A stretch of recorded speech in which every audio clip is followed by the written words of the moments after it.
So one huge problem in the world of yoga and tantra is that there are so few authentic gurus. There are folks, teachers and whatnot, who are called gurus, but whether they are actually authentic gurus, as in Mahasiddhas, as in fully enlightened individuals, is a completely different question.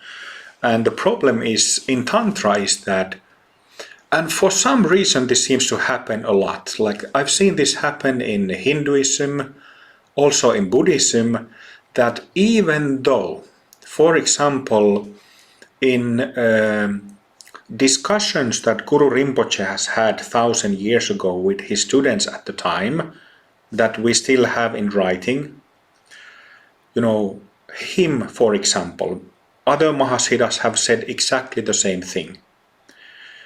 And, when Padmasambhava, Guru Rinpoche said that, call me and I'll come to you and I'll bless you and I'll help you spiritually. This is like one very important message that has been said by many Mahasiddhas in all major religions that have contemplative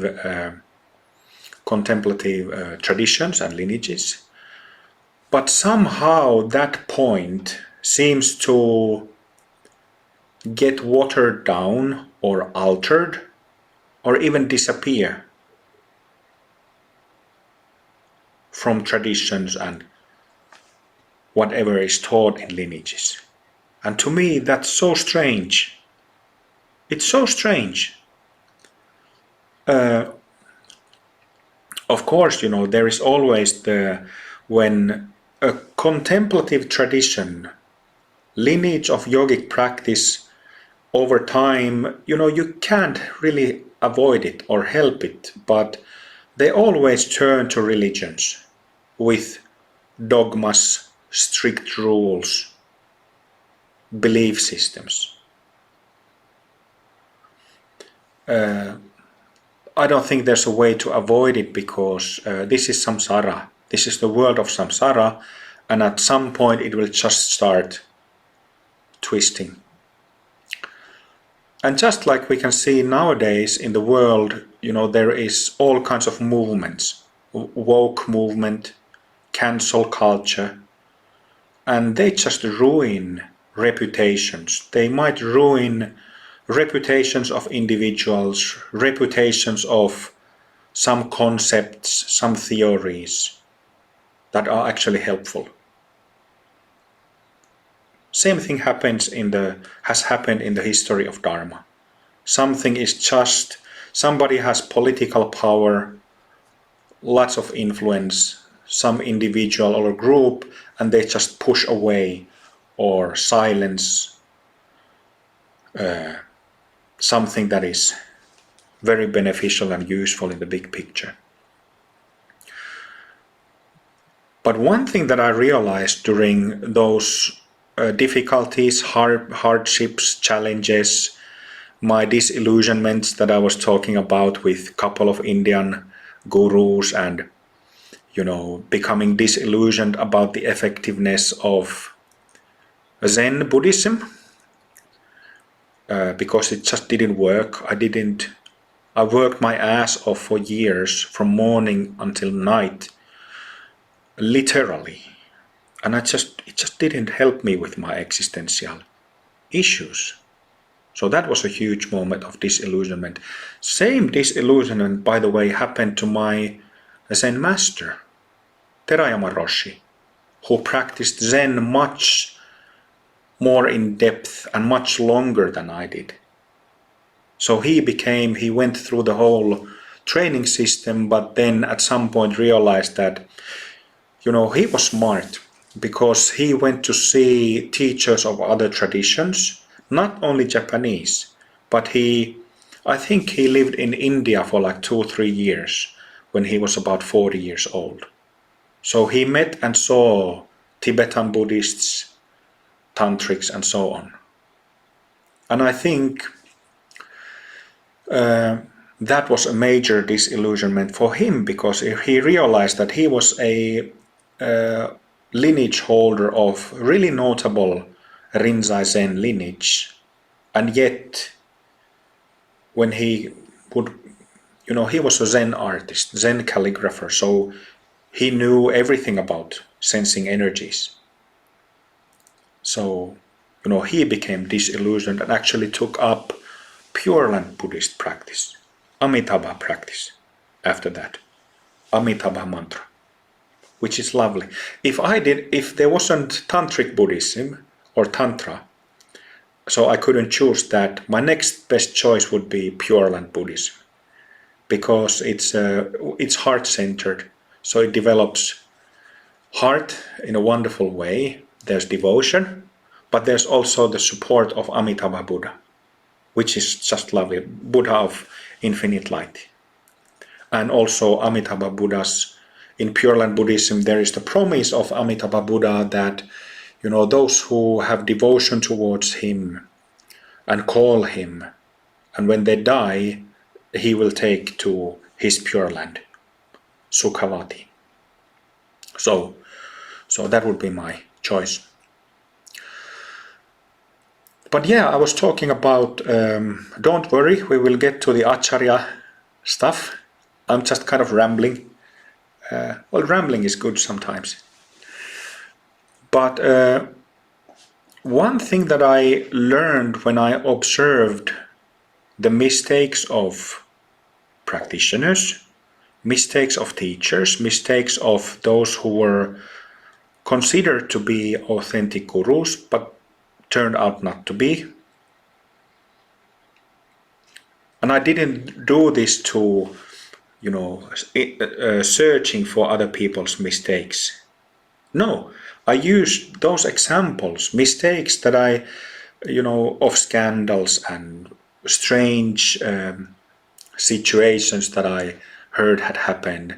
I used them for my own practice, for my contemplation, for me to not step into those same trap holes, not to do the same mistakes. They were a way to remind myself that my time is limited and that karma is real. So if I do stupidities like many do, it will come back like a boomerang. And in the world of Dharma, that boomerang hits hard. Harder, when it comes back. Guru Rinpoche has also said that there is a famous quote from him that, I don't remember, it talks about dust and so on, but just the point that if you are a practitioner, pay attention to what you do, because karma is real. And I don't believe that karma is real. I know, because I have seen it in my meditations. It sounds like a completely vague sentence and statement, but all these things, these basic foundational things of Dharma are real, like rebirth, karma, awakening experiences, becoming liberated, and so on. Nadis, chakras, they're all real. But we have to sit to find out. We have to practice to find out. We have to practice to see and gain certainty. If we don't see, if we don't have the experience, we cannot know.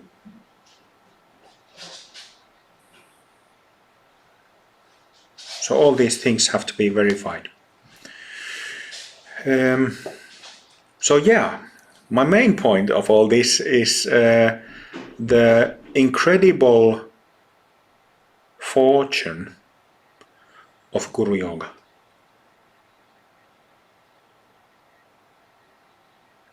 There are a lot of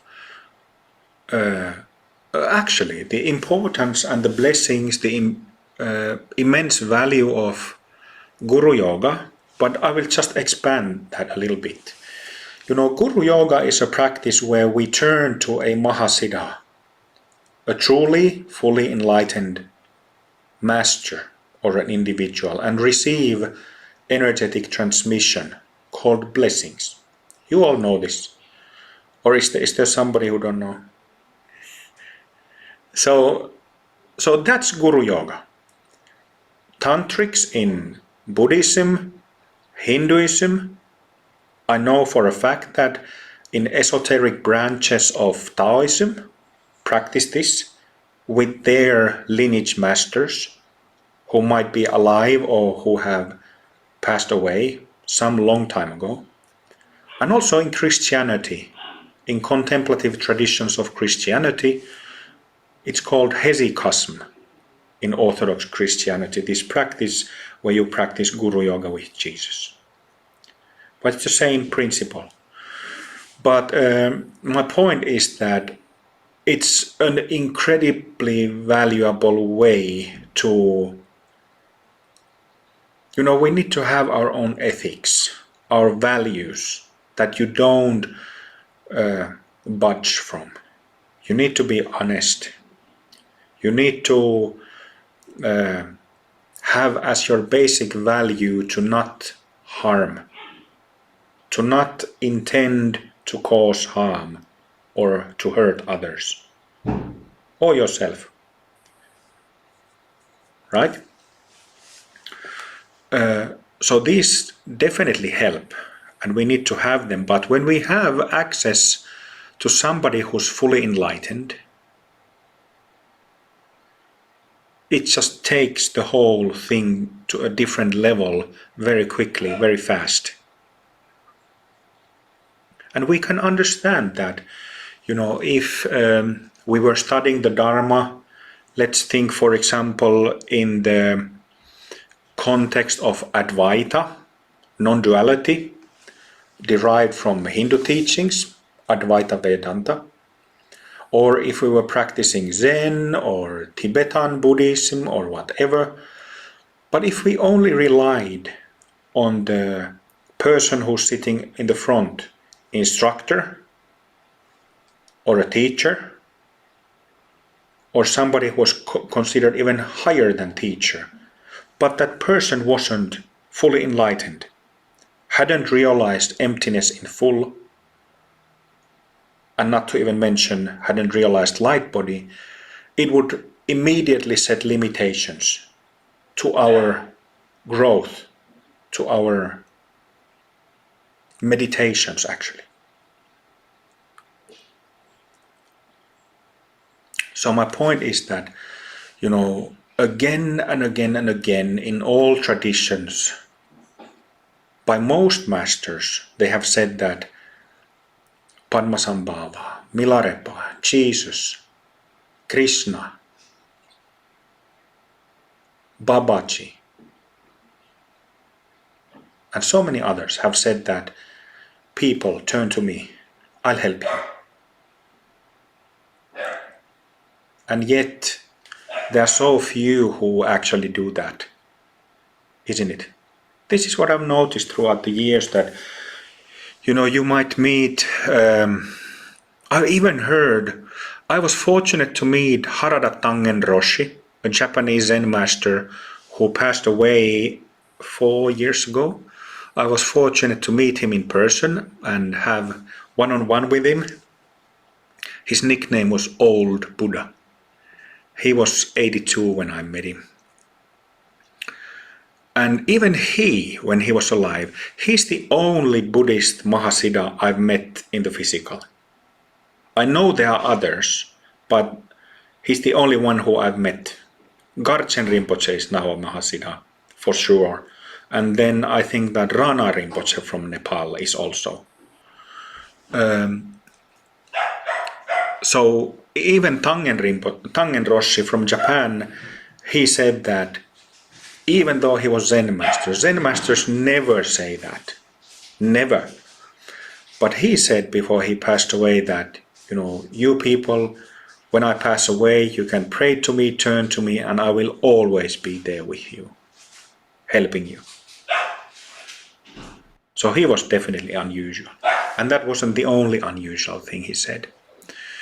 But yeah, if and when people are only exposed to the person in the front who might have had one awakening, one bhumi open, three bhumis open, three awakening experiences, which is already quite rare, or maybe best luck, like have six bhumis open through the person, the teacher might have decades of practice and have six open. Maybe not even single one of those bhumis perfected. That's the reality out there. We can understand that, it instantly sets limitations. It affects the teacher's what he says, what he thinks, what his or her views are, and those sayings and influences are transmitted to the students. And I've seen over and over, and this is actually problematic and harmful. Because when you're not a Buddha yet, then you don't know the whole game, your whole mind, inside out. You just don't. And that's why, up until you are a realized Buddha, you have to rely on bits and pieces you have heard from your teacher, from books, from classics, from commentaries. And they might be more or less right, more or less correct. So this is a problem. But Tantric Guru Yoga fixes that. Because anybody, through simple instructions, can have direct line, direct connection with really authentic gurus. This is one of the reasons why in Amrita Mandala, students, myself, and all of you included, progress so fast. Because we actually do what the masters have said throughout millennia. We actually do that. We practice that. We ask for blessings and guidance, and we feel, we receive in our muscles, bones, blood, heart, subtle body. We receive their gifts. Even though so many masters have told people of samsara to turn to them, there are not many in the world who actually do that.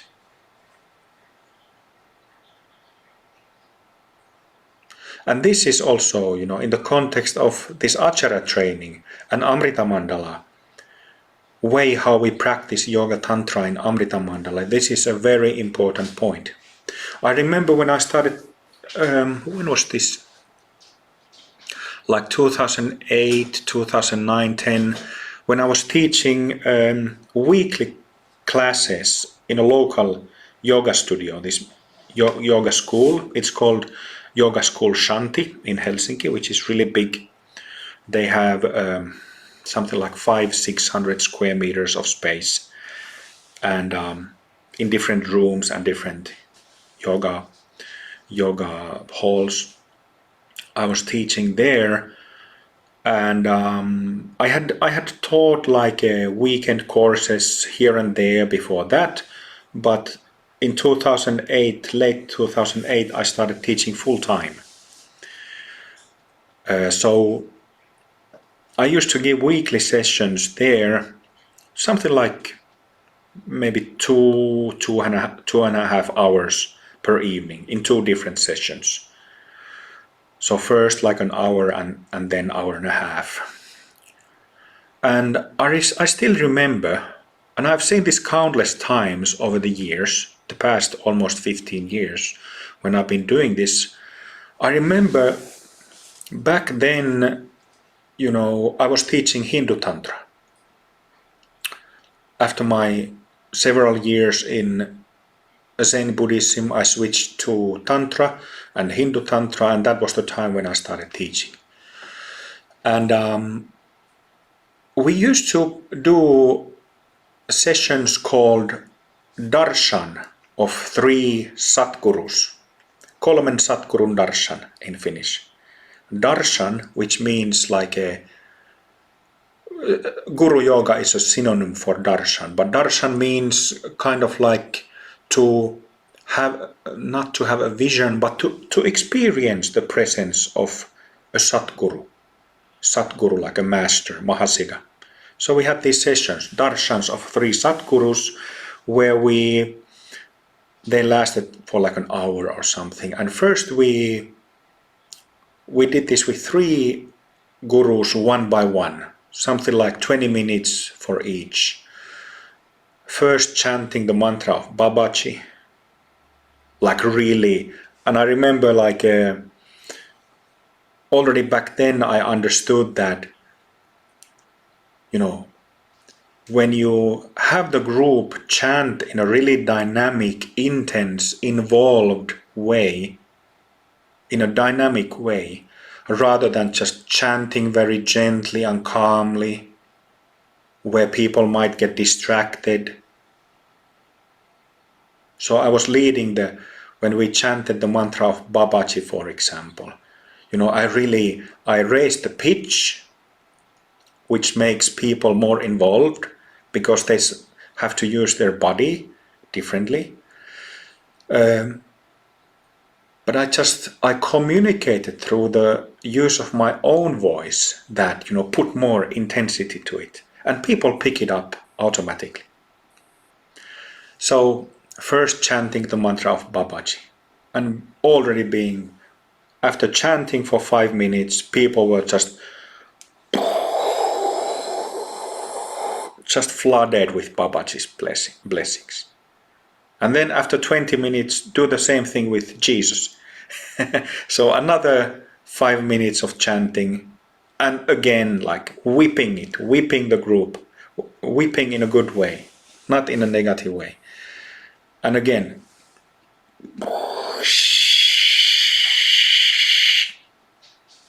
and then again, the third guru that we practiced at the time was Tirumular. Tirumular is actually the biggest and most well-known Mahasiddha of southern India, especially in Tamil Nadu. So again, and I remember there was this one guy, I remember people's energy and their faces, their whole demeanor change during that 1.5 hour session. Just completely change. And then I remember this one guy who came there with his girlfriend who had, wanted him to join the session. And he came to me before we started chanting, practicing that, I don't believe any of this. I think this is nonsense. I'm an atheist. I trust science. I don't. But, I'm here just because my girlfriend forced me to. So we did the practice, and the same guy came to me. I have never experienced anything like that. Eyes wide open.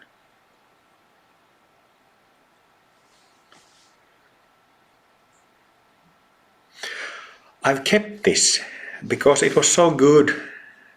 Of course, my life changed after years of Zen.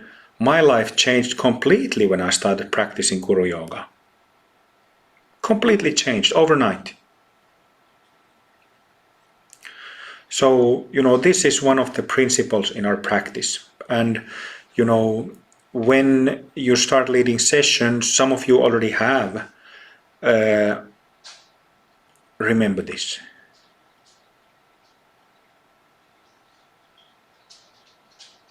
There is nothing like having an in-person, direct personal connection with a master, Mahasiddha, a Satguru. And even if it is, somebody like that boyfriend of that lady, even if he only did that one session in his life, it implanted something like a seed inside him that might grow in this life. Maybe it already has. I don't remember the name of the guy. I don't even remember how he looked. but maybe it already has. Or maybe it will grow in next lives. But as an acharya, it was me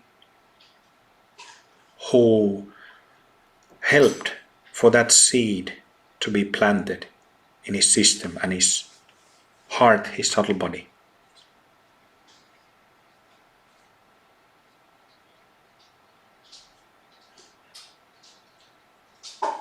So,